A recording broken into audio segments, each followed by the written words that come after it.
we're going to be doing a little product review today, in particular Speedlite flashes. We're going to be looking at affordable Speedlite flashes, and the one we'll be looking at today is from Yongnuo. I hope I'm saying that correctly. It's a Speedlite YN560-II.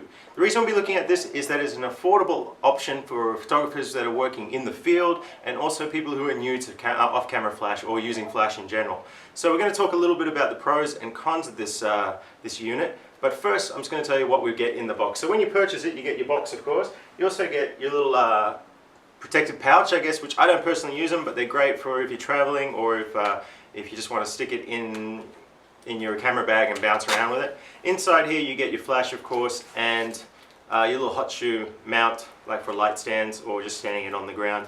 Another great little accessory that comes with just about every flash on the market. Now, let's look at the actual flash unit. Here it is, the flash unit. Now this is a manual flash unit, so there's no TTL for your Nikon users, or the Canon equivalent, which I'm not sure, I think it's ETTL or something along those lines. But this unit will work with both Nikon and Canon, from what I'm told. I've only used it with Nikon, so that's all I'll vouch for.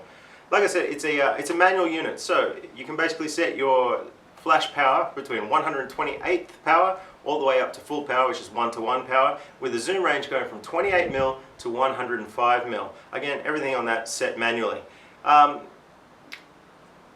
Basically, you get your standardized things. You get your little diffuser, which pops out of here. Now, this is actually a little bit stiff to pop out, a little bit plasticky compared to a Nikon one I use, but it still works just as fine. You got your little bounce card as well that builds in there to give you a little bit more of a diffuse light. For rotation, it'll rotate from this 90 degrees all the way up to just over vertical, and it will rotate in one direction 90 degrees and 180 degrees in the other direction. So that gives you a fairly decent range of motion for setting up shots, especially if you're shooting on camera and you want to bounce off of things. So it's quite useful. It's basically the same as any other one you would buy.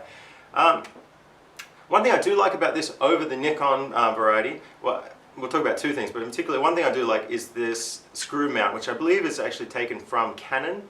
Canon used this similar sort of thing, where instead of having a little lock switch like Nikon has, which is fantastic for locking the flash to a camera body, but not so much to an umbrella mount or a light stand, this way you can slide that in there, lock up your mount, and then just double lock it by squeezing it down here, which gives you a really strong connection to the light stand or to your mount. Very, very, very useful. I find this amazingly useful. The other thing I do like about this, compared to some of the Nikon ones like the SB700 for example, is that we do have a sync port, which is fantastic if you're like me and you're using Pocket Wizard Plus 3s. You can just plug straight into the flash without needing to use a hot shoe adapter. The Nikon SB700 for example does not have that option. You have to buy the extra adapter, which is another bit of kit, which is just another hassle to go through. It's another thing to forget as well. So very, very useful that it has that built in. What else can I say about this flash? Alright, basically here's where I find it the most useful, and the reason why I went with this particular model myself is it is about $70. Compared to Nikon on the SB900 or 910, where you'll be looking closer to $600, it's 1/10 of the price, and it has basically all the same functions. It doesn't have quite the zoom range of the SB900. It doesn't have quite the power of the SB900, but for using on location, it does everything you need, and it costs $60 to $70 depending on where you purchase it from. One of the reasons I really, really, really like using this flash is that when I'm on location, I'm not worried about the wind grabbing my light stand and tossing it to the ground and losing me a $600 flash. If this goes down and breaks, I get another one. In fact, I bought 3 at the same time for still 1/3 of the price of one of the Nikon flashes.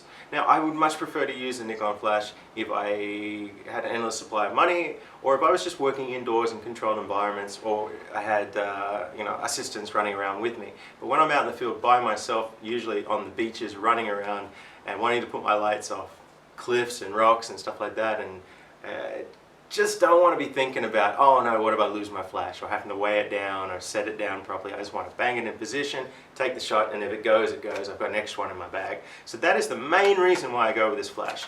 Not much else really to talk about other than that. There are other Speedlites by this company that have different issues and different problems, so I'm not recommending every Speedlite by this company. I'll get into those on a different review. I am simply saying that the YN560-II is a fantastic bit of kit. It's great bang for buck. Highly recommend it. Hope this helped you out. This is Adam L. Happy shooting.